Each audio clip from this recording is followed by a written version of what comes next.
Actually ನಾನು ಇದನ್ನು ಒಂದು ಶಾರ್ಟ್ ಫಿಲಮ್ ಮಾಡಬೇಕು ಅಂತ ಅಂದ್ಕೊಂಡಿದ್ದೆ. ಶಾರ್ಟ್ ಫಿಲಮು ನಾನು ಇದಕ್ಕೂ ಮುಂಚೆ ಒಂದು 4 ಶಾರ್ಟ್ ಫಿಲಮ್ ಮಾಡಿರೋದ್ರಿಂದ ಯಾಕೆ ಇದೊಂದು ಆಲ್ಬಮ್ ಸಾಂಗ್ ಮಾಡಬಾರ್ದು, ನೆಕ್ಸ್ಟು ಫೀಚರ್ ಫಿಲಮ್ ಮಾಡಬೇಕು ಅನ್ನೋ ಆಸೆ ಇರೋ ನಮಗೆ ಒಂದು ಒಳ್ಳೆ ಎಕ್ಸ್ಪೀರಿಯೆನ್ಸ್ ಆಗುತ್ತೆ. ಸಾಂಗ್ಸ್ ಬಗ್ಗೆ ಆಗಲಿ, ಶಾರ್ಟ್ಸ್ ಬಗ್ಗೆ ಆಗಲಿ, ಸಿನಿಮಾಟೋಗ್ರಫಿ ಪ್ರತಿಯೊಂದು ಇದರಲ್ಲಿ ಚೆನ್ನಾಗಿ ತಿಳ್ಕೊಬಾರ್ದು ಅಂತ ಅದಕ್ಕೆ ಒಂದು ದೊಡ್ಡ ಮಟ್ಟದಲ್ಲಿ ಒಂದು ಆಲ್ಬಮ್ ಸಾಂಗ್ನ ಮಾಡಿಬಿಟ್ಟು ಹಿಟ್ ಕೊಟ್ಬಿಟ್ಟು ನೆಕ್ಸ್ಟ್ ಫೀಚರ್ ಫಿಲಮ್ ಮಾಡಬೇಕು ಅಂತ ಹೇಳ್ಬಿಟ್ಟು ಈ ಆಲ್ಬಮ್ ಸಾಂಗ್ನ ಮಾಡಿದೆ, ಜಿನುಗೋ ಮಳೆ. ಅದೇ ರೀತಿಯಾಗಿ ನೀವು ಉಪ್ಪಿ ಸರ್ ಜೊತೆಗೆ ವರ್ಕ್ ಮಾಡಿದ್ದೀರಾ, ಹಾಗೆ ವಿಕ್ರಾಂತ್ ರೋಣ, ಯುವ, ಈ ಥರ ಎಲ್ಲ ಅಲ್ಲೆಲ್ಲ ವರ್ಕ್ ಮಾಡಿಬಿಟ್ಟು ಅಲ್ಲೆಲ್ಲ ಫುಲ್ ರಾಕ್ ಸಾಂಗ್ಸ್ ಇದ್ದಾವೆ. ಇಲ್ಲಿ ಬಂದು ಇಷ್ಟು ರೊಮ್ಯಾಂಟಿಕ್ ಸಾಂಗ್ ಬರೆದಿರೋದು ನಾಗಾರ್ಜುನ ಶರ್ಮಾ ಅವರು, ಮ್ಯೂಸಿಕ್ ಮಾಡಿರೋದು ಅವಿನಾಶ್ ಸರು. ನಾನಿದು ಆ್ಯಕ್ಚುಲಿ ಶಾರ್ಟ್ ಫಿಲಮಿಗೆ ಅಂತ ಮಾಡಿದ ಸ್ಟೋರಿನ ಒಂದು ಆಲ್ಬಮ್ ಸಾಂಗ್ ಮಾಡಬೇಕು ಅಂತ ಹೊರಟಾಗ ನನಗೆ ಜಿನುಗೋ ಮಳೆ ಅಂತ ಹೇಗೆ ಬಂತಂದರೆ, ನಾನೊಬ್ಬ ಮಲೆನಾಡಿನವನು. ಮಲೆನಾಡಿನಲ್ಲಿ ನಾವು ಮಳೆ ಒಂದು ವೆದರ್ನ ನೋಡ್ಕೊಂಡು ಬಂದವ್ರು ನಾವು. ಸೊ ಹಾಗಾಗಿ ಜಿನುಗೋ ಮಳೆ ಅನ್ನೋ ಒಂದು ಟೈಟ್ಲ್ ಇಟ್ಟು ಈ ಸಾಂಗ್ನ ಮಾಡಬೇಕು ಅಂತ ಅನ್ನಿಸ್ತು. ನೀವು ಈ ಸಾಂಗ್ನ ಫಸ್ಟ್ ಕೇಳಿದಾಗ ಅಥವಾ ಈ ಲಿರಿಕ್ಸ್ನ ಕೇಳಿದಾಗ ಏನು ಅನ್ನಿಸಿತ್ತು? ನಾನು ನಾಗಾರ್ಜುನ ಶರ್ಮಾ ಅವರಿಗಾಗಲಿ, ಅವಿನಾಶ್ ಸರಿಗಾಗಲಿ ಈ ಥರ ಹೇಳಿದೆ, ನಂದು ಈ ಥರ ಕಾನ್ಸೆಪ್ಟ್ ಇದೆ, ಇದಕ್ಕೆ ಒಂದು ಟ್ಯೂನ್ ಮಾಡಬೇಕು ನೀವು. ನಾಗಾರ್ಜುನ ಶರ್ಮಾ ಅವ್ರಿಗೆ ಈ ಥರ ಈ ಒಂದು ಹಳ್ಳಿಯಲ್ಲಿ ಇರೋ ಒಬ್ಬರು ಟೀಚರು ಅಲ್ಲಿಗೆ ಎಂಟ್ರಿ ಕೊಟ್ಟಾಗ ಅಲ್ಲಿರೋ ಊರಿನ ಗೌಡ್ರ ಮನೇಲಿ ಕೆಲಸ ಮಾಡ್ತಕ್ಕಂಥ ಒಬ್ಬ ಹುಡುಗ ಅವಳನ್ನ ಫಾಲೋ ಮಾಡಿಕೊಂಡು ಲಾಸ್ಟಿಗೆ ಅವರಿಬ್ಬರಿಗೆ ಕನೆಕ್ಷನ್ ಆಗೋದು, ಈ ಥರ ಒಂದು ಕತೆ ಅವ್ರಿಗೆ ಹೇಳಿದಾಗ ಓಕೆ ತುಂಬ ಚೆನ್ನಾಗಿದೆ, ಇದಕ್ಕೆ ಸಖತ್ತಾಗಿ ಬರಿಬೋದು ಅಂತ ಸಖತ್ತಾಗಿ ಲಿರಿಕ್ಸ್ ಬರೆದು ಕೊಟ್ಟರು ನಾಗಾರ್ಜುನ ಶರ್ಮಾ. ಮ್ಯೂಸಿಕ್ಕು ಸಹ ಅವಿನಾಶ್ ಸರ್ ತುಂಬ ಚೆನ್ನಾಗಿ ಮಾಡಿಕೊಟ್ಟಿದ್ದಾರೆ. ಅದರಿಂದ ಈ ಜಿನುಗೋ ಮಳೆ ಇಷ್ಟೊಂದು ಚೆನ್ನಾಗಿ ಇವಾಗ ಹೆಸರು ಓಡಾಡ್ತಾ ಇದೆ. ಹಾಗೆ ಧನುಷ್ ಗೌಡ ಮತ್ತು ಸ್ಪಂದನ ಅವರು ಒಂದೇ ವೇದಿಕೆಯಿಂದ ಅಂದರೆ ಬಿಗ್ ಬಾಸಿಂದ ಬಂದವರು. ಸೊ ಅವ್ರನ್ನೇ ಏನಕ್ಕೆ ಚಾಯ್ಸ್ ಮಾಡಿ? ನನ್ನ ಸ್ಟೋರಿ ಮುಗ್ದಿತ್ತು, ಬಿಗ್ ಬಾಸು ಮುಗಿಯೋಕ್ಕಾಗಿತ್ತು. ಬಿಗ್ ಬಾಸಿಂದ ಹೊರಗೆ ಬಂದರು, ಡೈರೆಕ್ಟಾಗಿ ಅಪ್ರೋಚ್ ಮಾಡಿದೆ. ಬಿಗ್ ಬಾಸಲ್ಲಿ ಇಬ್ಬರಿಗೂ ಒಂದು ಒಳ್ಳೆ ಫೇಮ್ ಇತ್ತು. ಹಾಗಾಗಿ ಧನುಷ್ ಸರ್ ನನಗೆ ಮುಂಚೆಯಿಂದನೇ ಗೊತ್ತಿತ್ತು. ಸೊ ಹಂಗಾಗಿ ಅಪ್ರೋಚ್ ಮಾಡಿದೆ. ಅದಾದಮೇಲೆ ನೆಕ್ಸ್ಟ್ ಸ್ಪಂದನ ಅವ್ರಿಗೆ ಅಪ್ರೋಚ್ ಮಾಡಿದೆ. ನಾನು ಅದಕ್ಕೂ ಮುಂಚೆನೇ ಒಂದು ಪಿಚ್ ಟೆಕ್ ಒಂದು ರೆಡಿ ಮಾಡ್ಕೊಂಡಿದ್ದೆ ಈ ಸಾಂಗಿಗೆ. ಹೋಗಿ ಅದನ್ನು ತೋರಿಸ್ಬಿಟ್ಟು ಅಪ್ರೋಚ್ ಮಾಡಿದ ತಕ್ಷಣವೇ ಖುಷಿಯಾಗೋಗ್ಬಿಟ್ಟು ನಾನು 100% ಇದನ್ನು ಮಾಡ್ತೀನಿ ಅಂತ ಇಬ್ಬರು ಹೇಳ್ಕೊಟ್ರು. ಇಬ್ಬರು ಅಷ್ಟೇ ರೀತಿ ಒಳ್ಳೆ ಸಪೋರ್ಟ್ ಮಾಡಿದ್ದಾರೆ. ಅದರಿಂದನೇ ಈ ಜಿನುಗೋ ಮಳೆ ಇಷ್ಟೊಂದು ಚೆನ್ನಾಗೆ ಮೂಡಿಬರೋಕ್ಕೆ ಕಾರಣ ಆಗಿದೆ.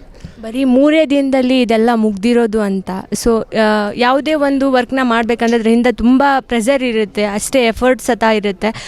ಇದೆಲ್ಲ ಮಾಡುವಾಗ ನಿಮ್ಮದು ಎಲ್ಲ ಹೇಗೆ ಟೀಮ್ ಸಪೋರ್ಟ್ ಮಾಡಿತ್ತು? ಅದೇ ರೀತಿಯಾಗಿ ಎಷ್ಟು ರಿಸ್ಕ್ನ ನೀವು ತೊಗೊಂಡಿದ್ರಿ? 3 ದಿನದಲ್ಲಿ ಈ ಶೂಟ್ ಕಂಪ್ಲೀಟ್ ಆಗೋಕ್ಕೆ ಮೇಯ್ನ್ ಕಾರಣ ನನ್ನ ಇಡೀ ತಂಡ, ಯೂನಿಕಾರ್ನ್ ಟೀಮ್. ನಾನು ಮೊದಲನೇ ಹೇಳ್ದಾಗೆ ಯೂನಿಕಾರ್ನ್ ಟೀಮಲ್ಲಿ ಹೇಗೆ ಅಂತಂದರೆ ಎಲ್ಲರೂ ಆಲ್ರೌಂಡರ್ಸ್. ಯಾರೂ ಏನು ಸಪ್ರೇಟಾಗಿ ನೀನು DOP, ನೀನು ಎಡಿಟರು, ಅಲ್ಲಿ DOP ಆಗಿರೋರು ಕೂಡ ಲೈಟ್ಸ್ನ ಎತ್ಬಿಟ್ಟು ಒಂದು ಸೈಡಲ್ಲಿ ಇಡೋರು, ಡೈರೆಕ್ಷನ್ ಟೀಮಲ್ಲಿ ಹೆಲ್ಪ್ ಮಾಡೋರು, ಒಂದು ಸೆಟ್ಟಿಗೆ ಏನೋ ತರಬೇಕಂದ್ರೆ ಅದನ್ನು ತಂದುಕೊಟ್ಟು ಈ ಥರ ಕೆಲಸ ಮಾಡೋರು. ಎಲ್ಲರೂ ಆಲ್ರೌಂಡರ್ಸ್ ಆಗಿರೋದ್ರಿಂದ 3 ದಿನದಲ್ಲಿ ಅಚ್ಚುಕಟ್ಟಾಗಿ ತುಂಬ ಸಖತ್ತಾಗಿ ಶೂಟ್ ಮಾಡೋಕ್ಕೆ ಚಾನ್ಸ್ ಸಿಕ್ತು. ಅದೇ ರೀತಿ ಧನುಷ್ ಮತ್ತು ಸ್ಪಂದನ ಅವರು ತುಂಬ ಕೋಪ್ರೇಟಿವ್, ತುಂಬ ಸಪೋರ್ಟ್ ಮಾಡಿದ್ದಾರೆ. ನಾವು ಎಷ್ಟೊತ್ತಿಗೆ ಒಂದು ಲೇಟ್ ಶೂಟ್ ಅವ್ರದ್ದೊಂದು ಟೈಮಿಂಗ್ಸ್ ಅಂತ ಇರುತ್ತೆ, ಅದನ್ನು ಬಿಟ್ಬಿಟ್ಟು ಇನ್ನೊಂದು ಸ್ವಲ್ಪ ಜಾಸ್ತಿ ಎಕ್ಸ್ಟೆಂಡ್ ಮಾಡಿದ್ರು ಕೂಡ ತುಂಬ ಸಪೋರ್ಟಿವ್ ಆಗಿಬಿಟ್ಟು ಏನೂ ಯಾವುದೇ ಇದಿಲ್ದಂಗೆ ಮಾಡಿಕೊಟ್ಟಿದ್ದಾರೆ. ಅದಕ್ಕೆ 3 ದಿನದಲ್ಲಿ ಆರಾಮಾಗಿ ಶೂಟ್ ಮಾಡೋಕ್ಕಾಯ್ತು. ಓಕೆ, ಹಾಗೆ ಫುಲ್ ಹಾಡೇ ರೆಡಿ ಮಾಡಿದ್ದೀರಾ, ಇಲ್ಲ ಅಂತ ಹೇಳ. ಬಟ್ ಅದರಲ್ಲಿ ನಿಮ್ಗೆ ಇಷ್ಟ ಆಗಿರೋಂಥ ಲೈನು ಜಿನಿ ಜಿನಿ ಹೃದಯದಿ ಜಿನುಗೋ ಮಳೆ, ಈ ಥರ ಫುಲ್ ರೊಮ್ಯಾಂಟಿಕ್ ಆಗಿ ಸಾಂಗ್ ಮೂಡ್ ಬಂದಿದೆ. ಸೊ ನಿಮ್ಮ ಲೈಫಲ್ಲಿ ಈ ಥರ ಒಂದು ಸ್ಪೆಷಲ್ ಮೂಮೆಂಟ್ ಜಿನುಗೋ ಮಳೆ ಥರ? ಜಿನುಗೋ ಮಳೆ ನಂದು ಲವ್ ಮ್ಯಾರೇಜೆ. 6 ವರ್ಷ ಲವ್ ಮಾಡಿ ಮದುವೆ ಆಗಿ ಇವಾಗ 2 ವರ್ಷ ಆಯಿತು. ಪ್ರತಿಯೊಬ್ಬರು ಯಾರೇ ಆಗಲಿ ಇವಾಗ ಒಂದು ಕಪ್ಪಲ್ಸಿಗೆ ತುಂಬ ಇಷ್ಟ ಆಗೋವಂಥ ಸಾಂಗ್ ಅಂತ ಹೇಳ್ಬೋದು ಇದನ್ನು. ಜಿನುಗೋ ಮಳೆ ಕೇಳಿದ್ರೆ ರೀಲ್ಸ್ ಮಾಡೋರಿಗೆ ಇದರಲ್ಲಿ ಪ್ರತಿಯೊಂದು ಲೈನ್ಸು ಕೂಡ ಅವ್ರು ರೀಲ್ಸ್ ಮಾಡ್ಬೋದು, ಆ ರೀತಿ ಇದೆ. ನಾಗಾರ್ಜುನ ಶರ್ಮಾ ಅವರಿಗೆ ಸ್ಪೆಷಲಿ ನಾನು ತುಂಬ ಥ್ಯಾಂಕ್ಸ್ ಹೇಳೋಕ್ಕೆ ಇಷ್ಟಪಡ್ತೀನಿ. ತುಂಬ ಅದ್ಭುತವಾಗಿ ಲಿರಿಕ್ಸ್ ಬರೆದ್ಬಿಟ್ಟು ಪ್ರತಿಯೊಂದು ಲೈನು ರೀಲ್ಸಲ್ಲಿ ಹುಕ್ ಸ್ಟೆಪ್ ಆಗೋ ರೀತಿ ಬರ್ಕೊಡ್ತಾರೆ. ಥ್ಯಾಂಕ್ ಯು ನಾಗಾರ್ಜುನ ಶರ್ಮಾ ಅವರಿಗೆ. ಓಕೆ, ಫೈನಲ್ ಆಗಿ ಇವತ್ತು ಮೂಡ್ ಬಂದಿದೆ ಹಾಡು ಜಿನುಗೋ ಮಳೆ. ಸೊ ವೀಕ್ಷಕರಿಗೆ ಹೇಳೋದಾದರೆ ಇದರಲ್ಲಿ ಏನನ್ನು ಅಬ್ಸರ್ವ್ ಮಾಡಬೇಕು? ಹಾಡು ತುಂಬ ಚೆನ್ನಾಗಿದೆ. ದಯವಿಟ್ಟು ಎಲ್ಲರೂ ಈ ಸಾಂಗ್ನ ಕೇಳಿ, ಹಾಗೆ ಶೇರ್ ಮಾಡಿ, ಸಪೋರ್ಟ್ ಮಾಡಿ.